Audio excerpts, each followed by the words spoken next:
This place was sealed off for over 1,300 years. People believed it was cursed. This belief made it the most pristine archaeological site on Earth.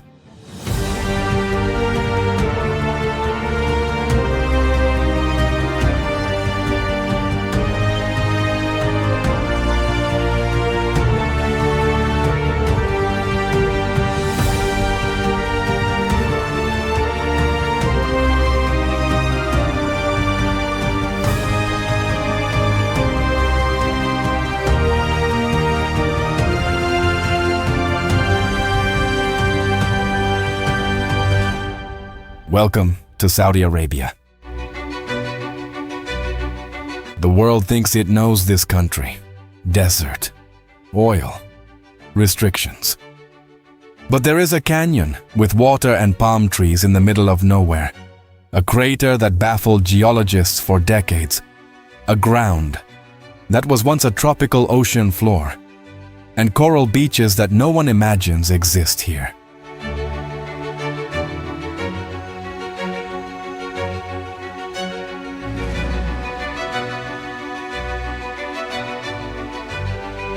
The problem isn't Saudi Arabia, it's what you think you know about it. Saudi Arabia holds stories that almost never surface, stories that remained hidden, behind the image the world created of this country. What follows are those stories, one by one. Each reveals a country different from what it seems.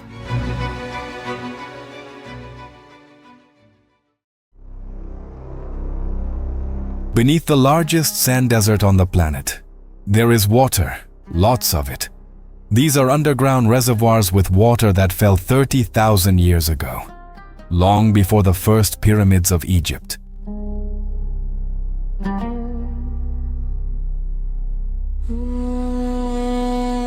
In the 80s, Saudi Arabia used this water to export wheat to the entire world. Today, production has stopped. These reservoirs are drying up, and this water isn't coming back.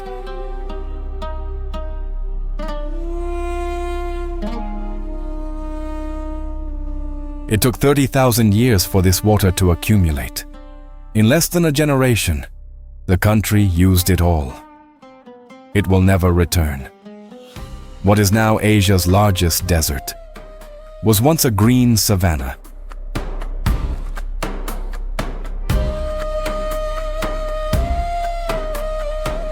Hippos, elephants, crocodiles, and freshwater lakes existed here just 11,000 years ago.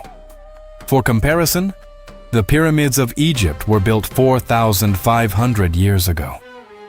In other words, Arabia was still green many centuries before any pyramid existed.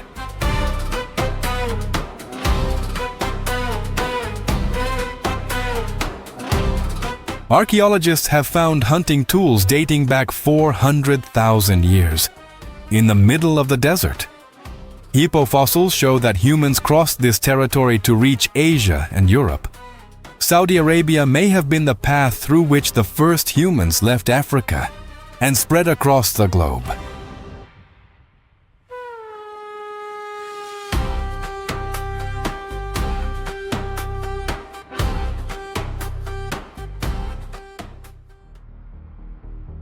Saudi Arabia has at least 12 active volcanic fields.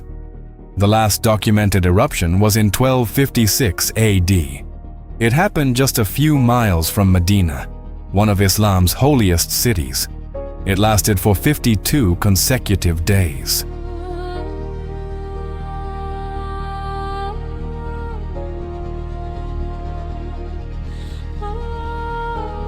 In 2009, the molten rock deep within the earth began to move again.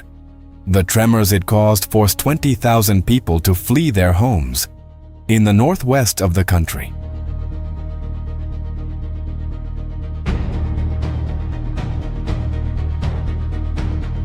This volcanic activity left a mark on the desert, a hole so circular and so perfect that the entire world thought it was caused by a meteorite strike. Rock scientists took decades to understand what had really happened.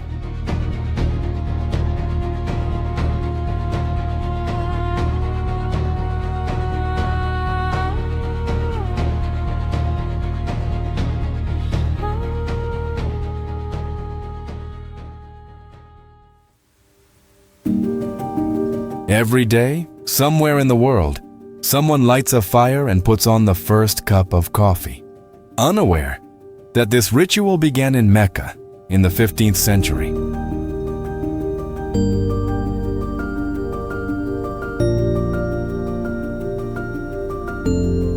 The first recorded coffee houses in history operated in Mecca in 1470.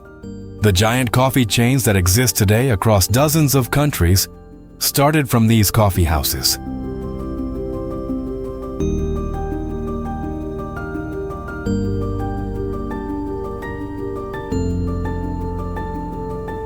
In 1511, the governor of Mecca banned coffee. The justification was religious. The real motive was political. Coffee houses had become the place where people gathered to criticize the government out loud. Coffee was banned for being too dangerous for those in power. The governor was arrested and executed for corruption a year later. The drink remained.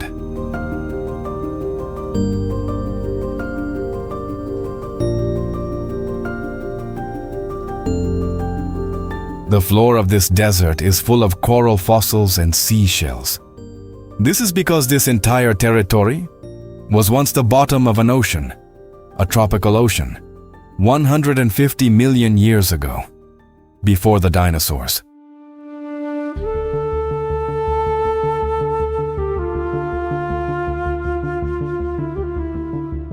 At that time, Arabia and Africa were part of a single landmass. Over time, this block began to crack right down the middle, very slowly. This crack grew, filled with water, and became the Red Sea. The edges of this crack became the desert cliffs that exist to this day, with the floor of that ancient sea exposed on the surface.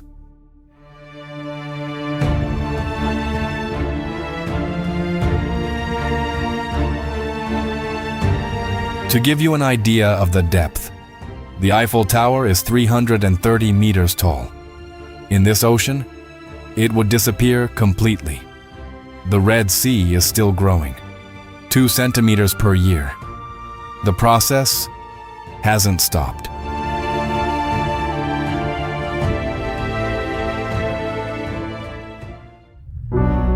The country that exists today was destroyed and rebuilt from scratch.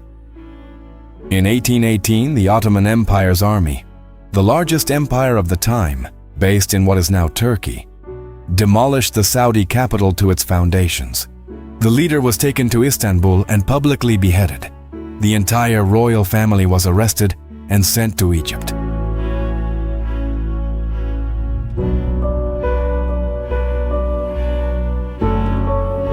Decades later, the Saudis rebuilt the country from nothing. The government that exists today, descendants of the same family that was imprisoned, spends billions to preserve this history. And at the same time, it demolished centuries-old Islamic monuments in Mecca to build hotels. It rebuilt the origin of the state. It destroyed the origin of faith with the same money.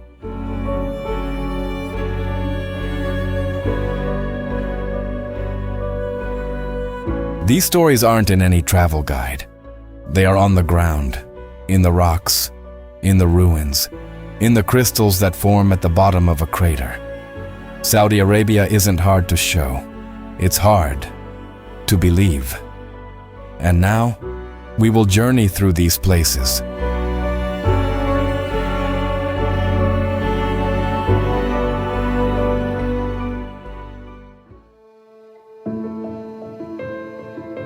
In northwest Saudi Arabia, a 35-minute drive from the city of Al-Ula, the flat desert begins to open up into red stone formations.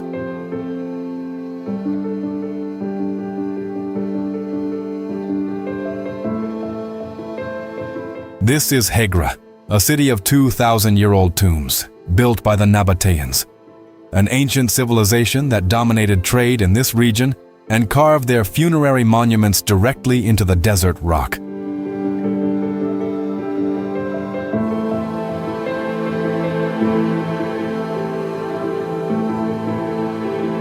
There are 131 tombs, each with a facade up to 20 meters high, ornamented like a palace, everything carved in stone, everything emerging from the flat desert without warning.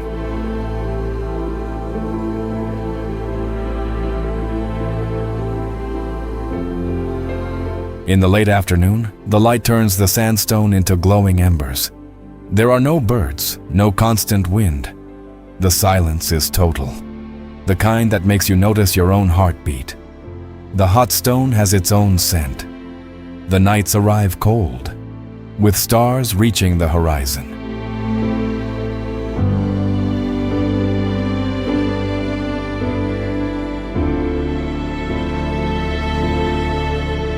Hegra is better preserved than Petra in Jordan, one of the most famous historical sites in the world.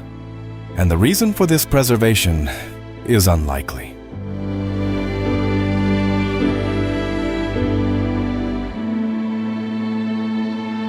In the Quran, there is an account of the people of Thamud, a tribe that lived in this region, challenged the Prophet Saleh, and was punished for it.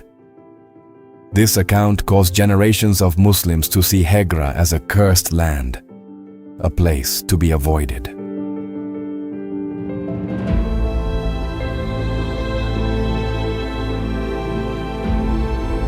In 1970, an official order banned visits and excavations. No tourists for centuries, no wear and tear. Religious belief was, inadvertently, the best protector a historical site ever had.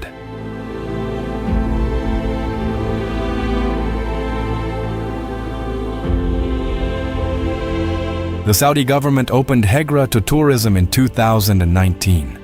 Today, some guides still speed up when passing the tombs, out of religious respect. And the international tourists who arrive stay for hours completely alone, because the place was closed for so long that it still isn't crowded. A 2,000-year-old site, with almost no visitors.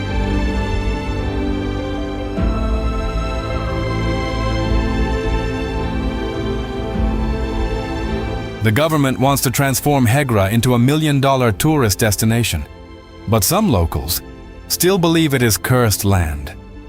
This dispute isn't on any official paper. It's in the brand new asphalt that leads to a tomb. Many believe no one should visit.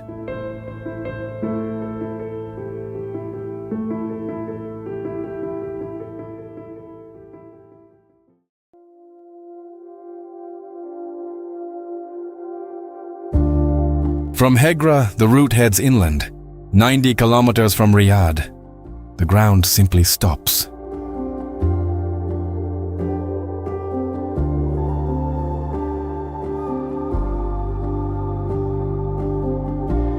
The Saudis call this place the edge of the world. The technical name is Jebel Firain.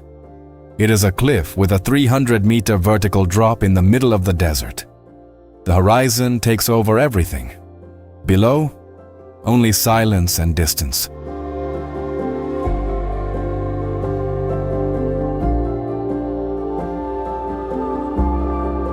The last 20 kilometers of access require four-wheel drive. There is no signage. There is no infrastructure at all.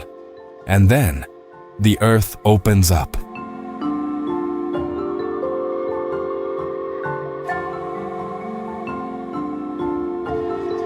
The wind comes in strong and constant. The rock layers are striped in orange, beige, and brown. Each layer represents millions of years of sand and soil that accumulated and turned into stone.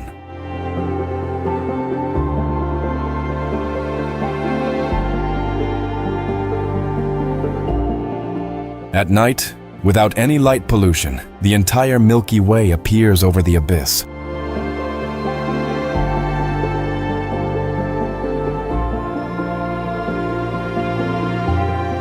The ground here was once the floor of an ocean.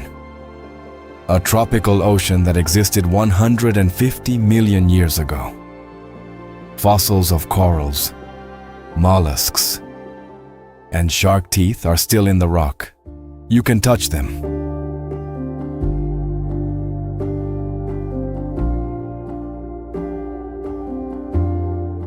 The great landmass that forms Arabia separated from Africa 50 million years ago.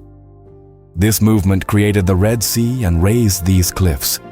Where there is now wind and silence, there was once warm water and coral reefs.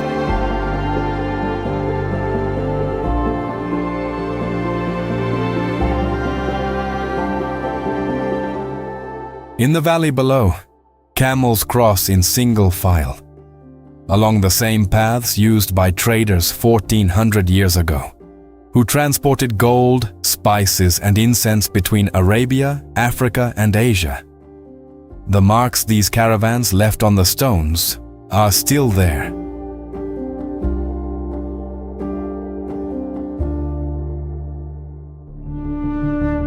"220 kilometers from there, the desert hides the opposite of everything seen so far. Running water, palm trees, 2,000-year-old ruins. At the bottom of a canyon, that shouldn't exist." Wadi Disah is 220 kilometers from the city of Tabuk. On the road, the desert looks like any other stretch. Then, the ground stops, and the walls rise. 400 meters of red sandstone on each side. A 15-kilometer corridor.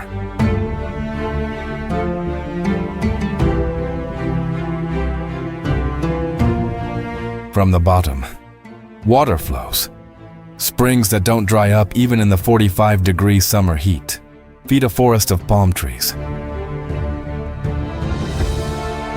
The temperature drops 15 degrees when you enter. The smell changes: wild mint, wet earth, palm trees, birds. The sound of running water, which seems impossible after hours on a dry road.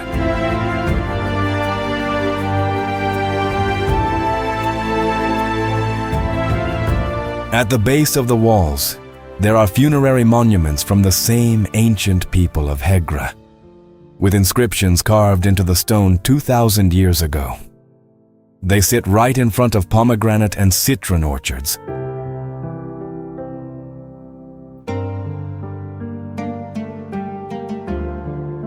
Today's farmers irrigate these orchards with the same springs the Nabateans used. 2,000 years apart. The same water, linking the two.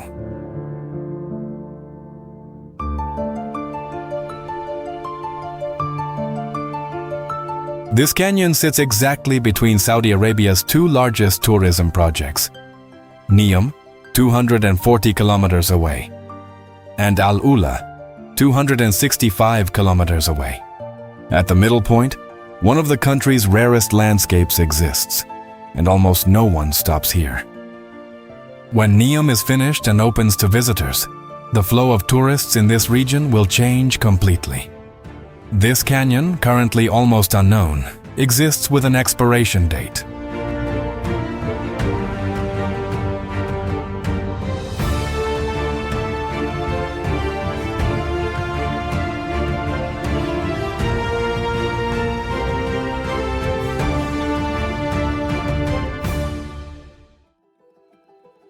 From the green and water of the canyon, the next stop is the absolute opposite, a hole in the ground that looks like it belongs to another planet.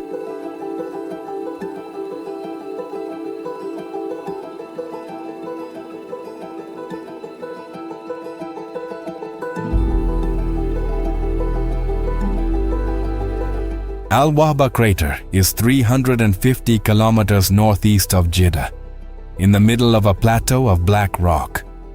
It is 2.3 kilometers in diameter and 250 meters deep.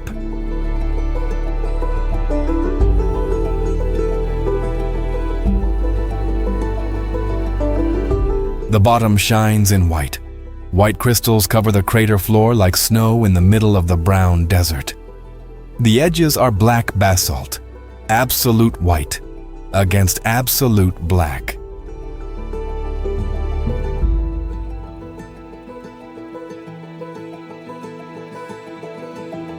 Palm trees grow on the inner walls of the crater. Life in the middle of what looks like the surface of the moon.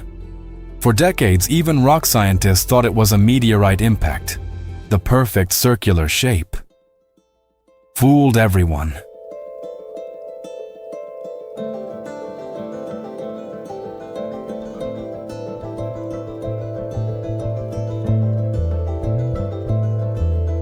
Only in the 60s did science understand what happened. Molten rock from deep within the earth met underground water. The water turned into steam instantly. The pressure was so great that the ground exploded upward, creating this round hole.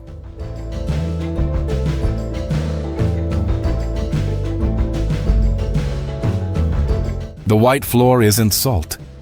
They are crystals that form when rain enters the crater and cannot get out. The water evaporates. The crystal stays.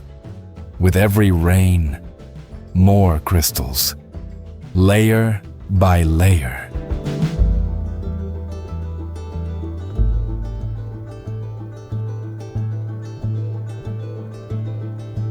In 2024, UNESCO evaluated 174 geological sites from 64 countries. Wahbah Crater was among the top 100.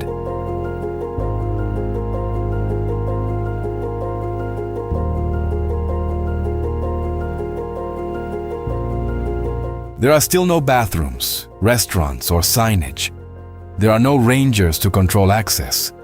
On weekends, Saudi families build fires on the edge of the crater. The wind howls. When it stops, the only sound left is that of your own breath.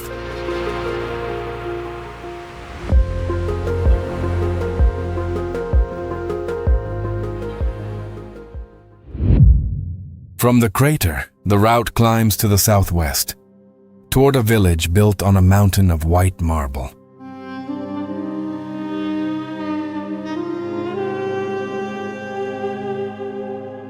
Tiain is 265 kilometers from Jeddah. The road climbs through 25 tunnels cut into the mountain. On the other side, at 1,500 meters altitude, the first impact is visual. Dark stone over light rock, black over white.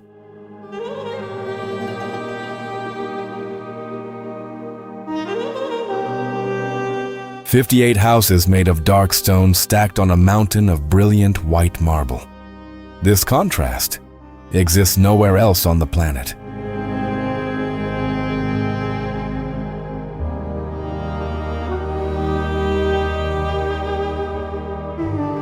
The builders from 400 years ago didn't choose marble for its beauty. They used it because it was the material of the mountain itself.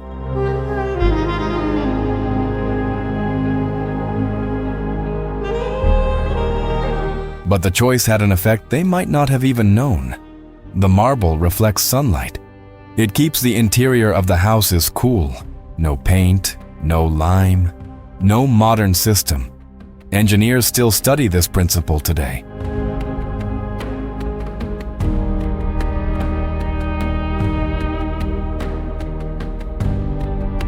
At the base of the mountain, a spring has been flowing for centuries. It irrigates banana and guava orchards at high altitude. The village was abandoned in the 20th century, and the abandonment preserved it.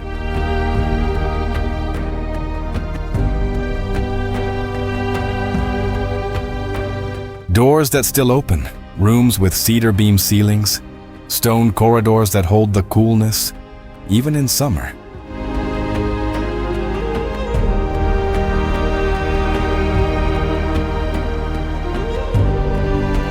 On the access road, farmers sell bananas from the same orchards their grandfathers cultivated. Tiain was preserved by abandonment. The next place was erased and rebuilt from scratch.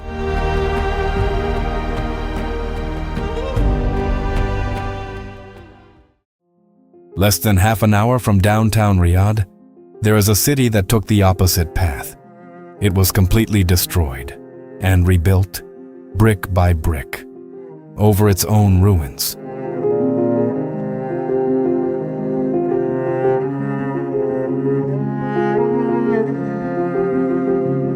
In 1818, the Ottoman army marched on Diriyah. The goal was to end the first Saudi state, which had grown in power and was seen as a threat.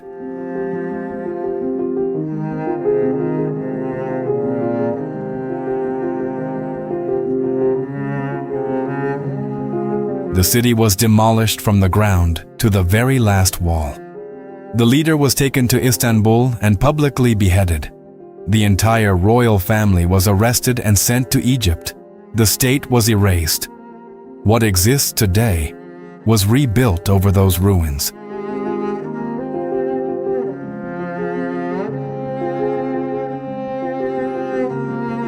At night, in the gold-colored mud corridors with lanterns on the walls, the scene is stunning. It's impossible not to stop and look.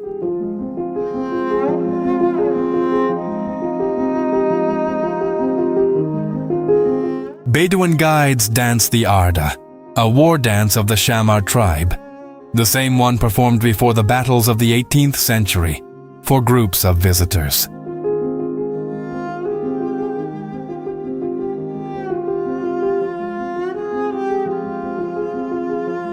The mud walls open up to the valley below, with palm trees and the coolness that the night brings.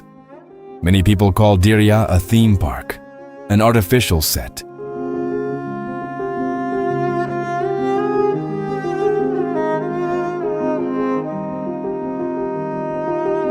But there is a real contradiction here. The restoration of Diriyah uses oil money, the same money that funded the destruction of historical Islamic buildings in Mecca, to erect hotels in their place.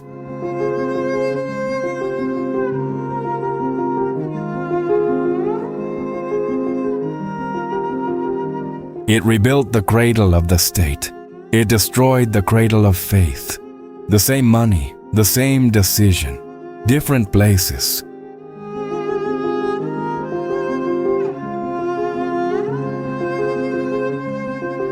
The final stop is on the other side of the country, on the other side of any image anyone has of Saudi Arabia.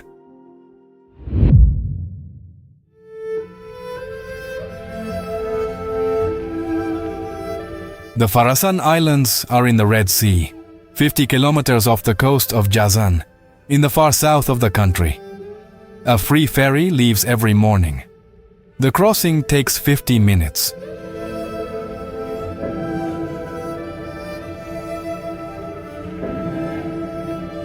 From the deck, the water goes from deep blue to turquoise.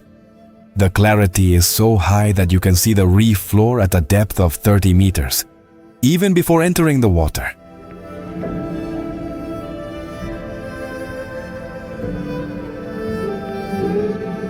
There are 84 coral islands. The reefs are the most well-preserved in the Red Sea. They remained untouched for centuries because no one could reach them.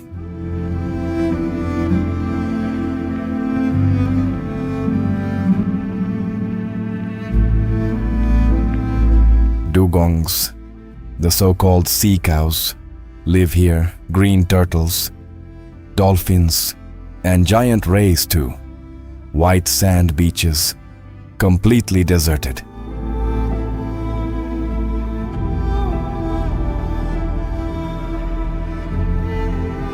In the interior of the islands, there are ruins with Latin inscriptions carved into coral stone. These are the remains of a Roman army base. Roman soldiers were here 2,000 years ago, controlling this sea passage at the most distant point of all their territory.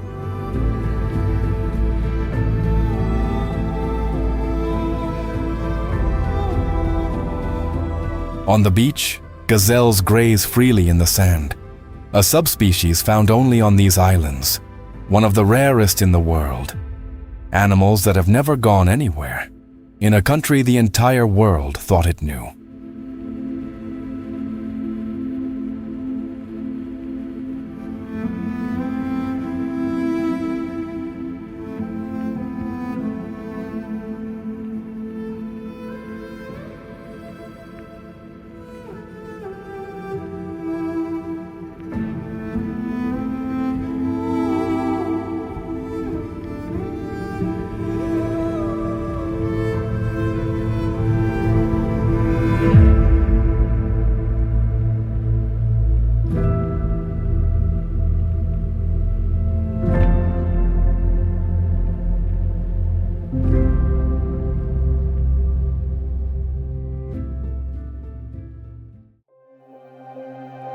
Tombs carved 2,000 years ago.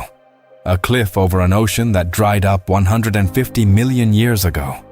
A canyon with water where the desert shouldn't allow it.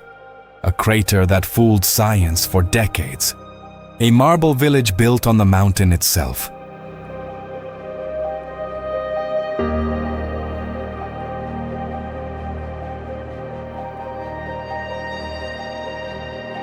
A state demolished and rebuilt over its ruins. And coral beaches with gazelles on an island the whole world forgot. From fossils of a 150 million year old ocean to the living reefs of the Red Sea.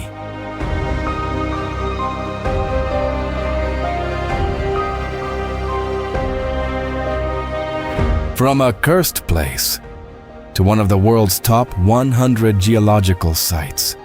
From savanna with hippos to Asia's largest desert in 11,000 years. And somehow, we never left the same Saudi Arabia.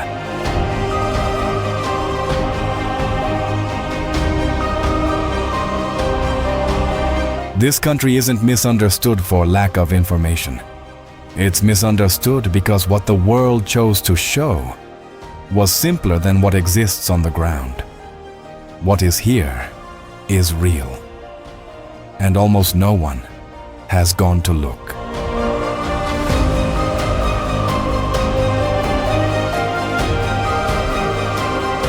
If this video revealed something you didn't expect, subscribe to the channel and turn on notifications. In the next video, we're going to discover a place where mourning an animal forced entire families to change their own faces, and where an accidental mistake against these beings was punished with life itself. Egypt is stranger than you imagine. Te vejo la.